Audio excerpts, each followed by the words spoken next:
La Divina Pastora, al ladito del de Guadarrama, en Tablada, o el de Torre Manzanas, también en Alicante. En definitiva, una decena en toda España que a partir de ahora estamos investigando y que sin duda, si usted vio algo, le ocurrió algo o trabajó para ellos, llámenos al teléfono que están viendo. Queremos descubrir, ya han pasado 40 años. Estamos recibiendo ya muchas llamadas, ya han llegado casos a nuestra redacción que estamos ahora mismo investigando, nos ocuparemos de algunos de ellos enseguida, pero lo primero, todos estos centros que nos contaba Albert tienen algo en común.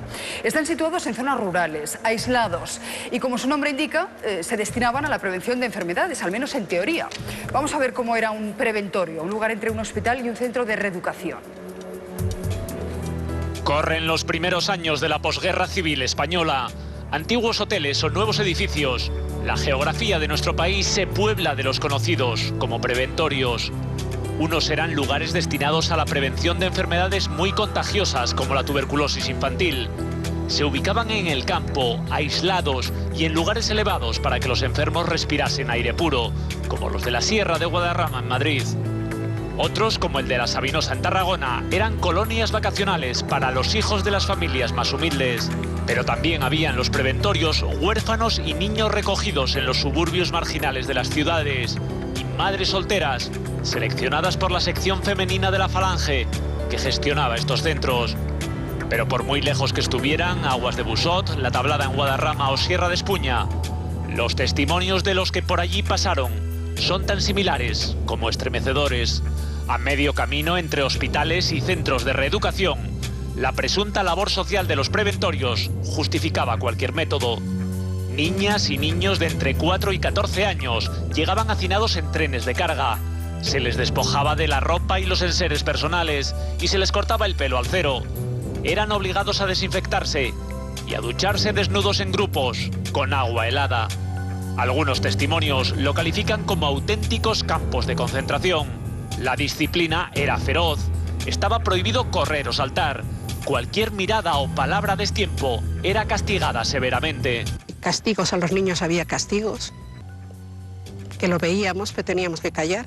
En los dormitorios comunales, los niños eran obligados a dormir la siesta 2 o 3 horas al día, ante la creencia de que así ganarían peso, a lo que ayudaba a una comida muchas veces agusanada, donde el plato estrella era una pasta de sémola, a la que los niños llamaban serrín.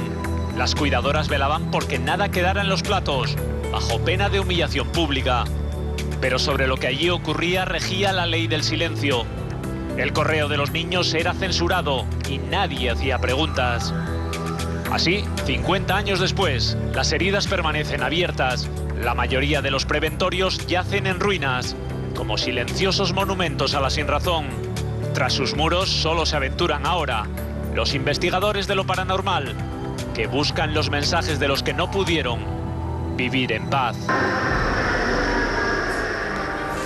Cierto es, la parapsicología se ha fijado mucho en estos preventorios, que no me digan ustedes que no son escenario un poco de película de terror, ¿verdad? Lo son. Bueno, déjeme que hablemos con María del Mar. Ella estuvo en Guadarrama. Muy buenos días, María del Mar.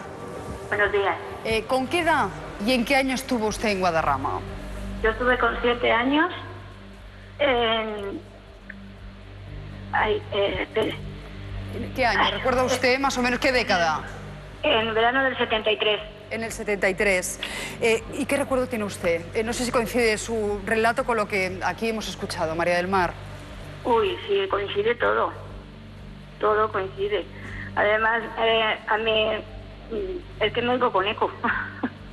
Sí, por eco. Baje la televisión. Tiene que María del bajar, Mar. exacto. Se está acoplando Baje posiblemente la el volumen de la televisión. tele. Baje el volumen. Baja la tele, deja la tele. Sí, y nos Vale. oye solo por el teléfono. Va a ser mucho más fácil.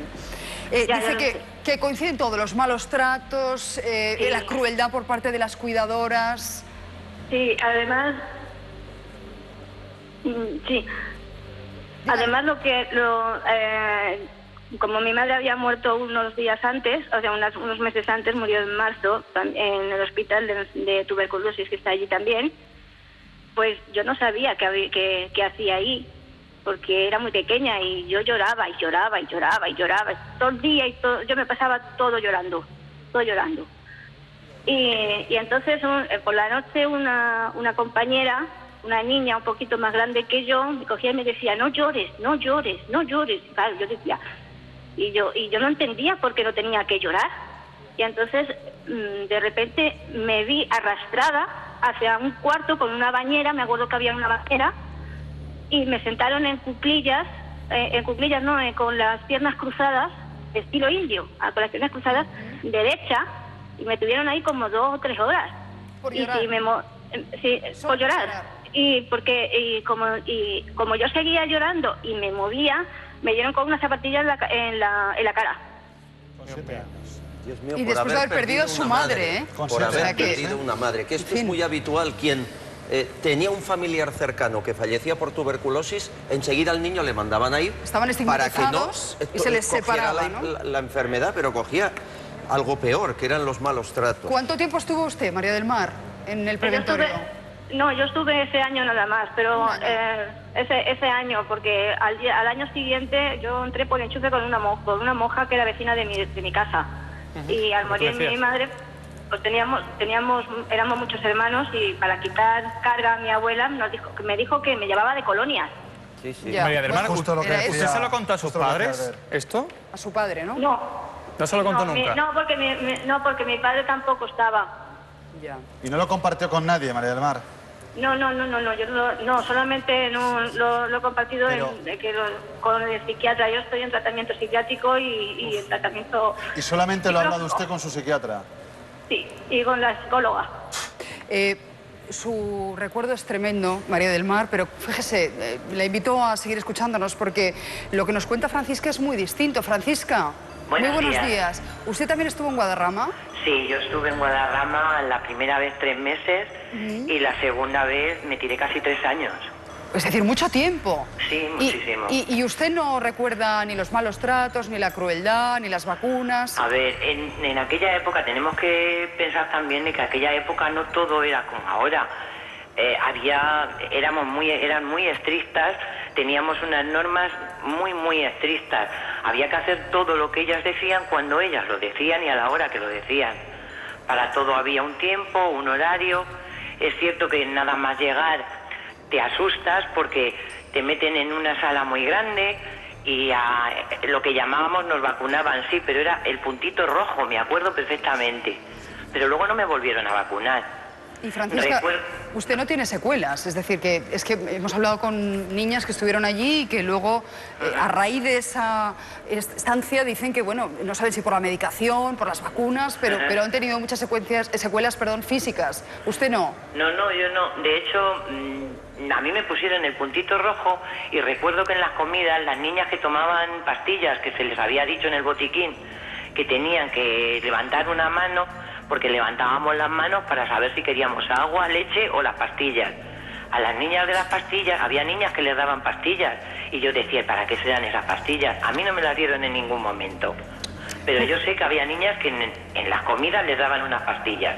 Ya. Serían vitaminas, Pero, serían... Francisca, no lo sé. me va a permitir, usted dice que estuvo 3 años, no sé si Sí. seguidos o 3 veranos, pero estuvo... No 3 veranos. estuvo estuve mucho casi tiempo. 3 años seguidos. Consecutivos. No me diga... Llamaban las niñas retenidas. Sí, no me diga usted que niñas no vio retenidas. lo que aquí estamos contando. Yo no A ver, hablo... yo vi Esto bofetadas. no es disciplina. O sea, quemar el trasero de una niña porque se hace pis con una vela, dejarla desnuda en la calle en pleno invierno, esto no es disciplina, esto es tortura. ¿Usted vio algo así? Yo no lo vi. Yo vi que a las niñas que se meaban por la noche, se las llevaba, la cuidadora venía y por la noche las levantaba. Y si ya se habían hecho pis, las cambiaba de sala. Y por la mañana, hasta nosotras mismas éramos tan crueles que como a la meona, como que la bochornábamos. Dese cuenta de que yo también era una niña. Sí, no. Francisca, discúlpenos, vamos a volver a Guadarrama porque creo que Julia quiere decir algo desde ahí, Teo. Vale.